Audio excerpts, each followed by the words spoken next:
Hi, I'm Dr. Tolson, and this is a quick science tip for Georgia middle school physical science teachers.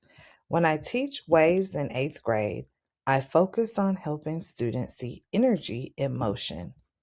Under Georgia's S8P4 standard, students need to understand that waves transfer energy, not matter. I start by comparing mechanical waves like sound to electromagnetic waves like light.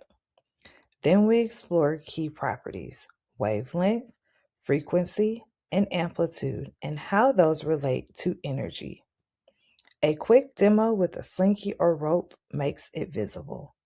Finally, we connect it to the electromagnetic spectrum so students see how waves impact everyday life. It's science they can observe and apply.